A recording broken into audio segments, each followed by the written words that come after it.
Conversation with Frazer Anderson. Frazer Anderson is a managing director at Link Ventures. The following is a transcript of our recent conversation, recorded on January 21st, 2026, which has been lightly edited for clarity. Davos and GPU diplomacy. Frazer, I'm live here from Davos with Alex Wissner-Gross. Alex, you are very much a digital native. You live very much online. You spend a lot of your time building software, creating agentic systems. What has gotten you out of your digital lair in Massachusetts to come to Davos? Why is it so important that you've bestirred yourself to be here? Alex, good excuse to step outside my normal comfort zone and spend a lot of time in Paris and Germany and Austria and Liechtenstein. So really, I'm just here for the change of scenery. This is all icing. Frazer, tremendous. Have you heard anything new here? Have you heard anything that was particularly interesting to you? Have you heard anything that you thought was completely ludicrous? Alex, I had a wonderful conversation earlier, and I don't think this got recorded, with U.S. Undersecretary of State Sarah Rogers, who I think is doing a brilliant job of thinking about GPU diplomacy in an era when compute is very much not evenly distributed around the Earth's surface. I would love to have many more conversations like that here. The Dyson swarm and realpolitik. Frazer, okay, can you double-click on that a little bit? I think everyone is aware of the rise of sort of realpolitik as a way of doing business. I'd say probably over the last, 18 months or so. But I think while we all see the economy changing in a very dramatic way, there's a lot more to come.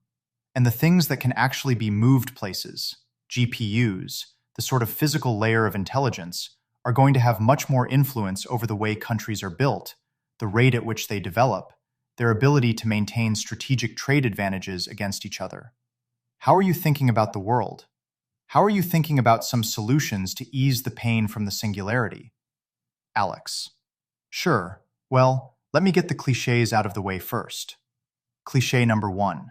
GPUs are the new oil, or GPUs are to the 21st century what oil was to the 20th century. Cliché number 2. The world is dividing up into zones or spheres of influence, each with its own independent tech stacks. Clichés are now out of the way. Let me try to say something a little bit more interesting. I think the Dyson swarm is going to happen. I think at this point, barring some wild sci-fi left turn in civilization, there's so much momentum at this point for the potential upside to building data centers in space and diverting this explosion of intelligence infrastructure that we're building up to space.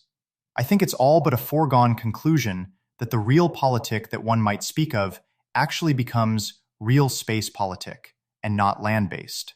And that adds literally a whole new dimension to it. A classic example. A friend of mine runs one of the first lunar data center companies, and realpolitik on the moon looks very different than on the Earth. For example, you have to contend with problems, also low Earth orbit problems, like, well, there's really not quite the same defense perimeter that one can establish on the moon.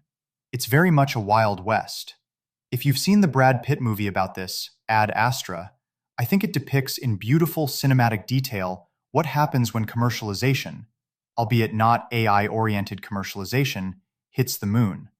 It's a Wild West. Like, what does that look like? That's what I think we're racing toward. AI compute futures. Frazer. Okay. And if we stay macro, I think everyone has seen the sort of rate at which NVIDIA's market cap has grown enormously. I think there's a general intuition that anytime there's a supply squeeze, it is inevitably followed by a glut. There is absolutely no evidence that that is happening yet with NVIDIA's GPUs. Google's making immense progress. What do you think we're going to see in the GPU market over the next year? Or does it even matter because the Dyson swarm is happening at such a fast rate that the individual players are just going to be absorbed by this aggregate demand? Alex, I'm glad you asked me for a crystal ball.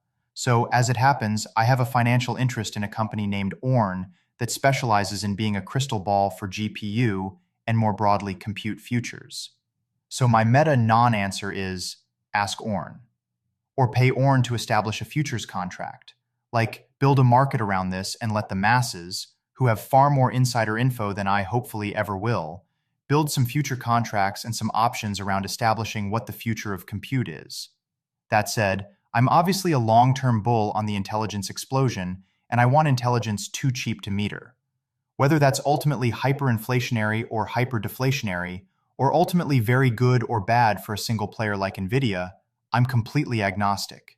I just want to tile the solar system with compute at this point. What new startups should be building? Frazer, you're the best person I know at calls to greatness. Any calls for startups? Any calls for businesses? Any calls for problems to be solved before we end this interview? Alex, very kind.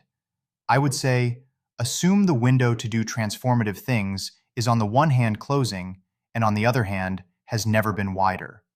So an example of the sort of new company that I'm now not very enthusiastic about is SaaS for fill in the blank, for a variety of reasons. The example of the sorts of companies that I'm now very enthusiastic about that I think can become multi-trillion-dollar companies are companies like using AI to redesign coastlines and create new islands, AI for solving physics, and AI for changing the way physical service economy-based labor categories work. I think these are all prime at this point for innovation, for entrepreneurship. A rule of thumb is, if you saw it in a science fiction novel and it hasn't been built yet, now is the time to build it.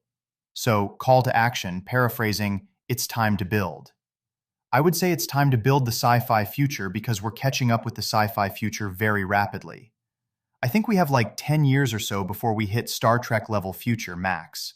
So, mine sci-fi wisdom, mine sci-fi for future ideas, and go build them now. Favorite science fiction? Frazer, 3 sci-fi novels to read to mine for ideas? Alex, that's a softball.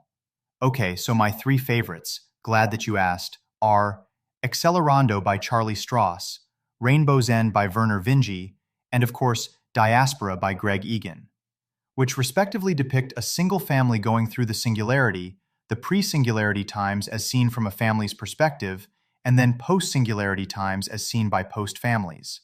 So I think read those 3 books if you haven't already. This will give you a pretty good sense of the pre, trans, and post-singularity, and this is all happening over the next few years, so you won't have to wait that long to experience it. Frazer, thank you, Alex. Alex, anytime. Disclosure, I have financial interests in ORN, PSI, and 021T.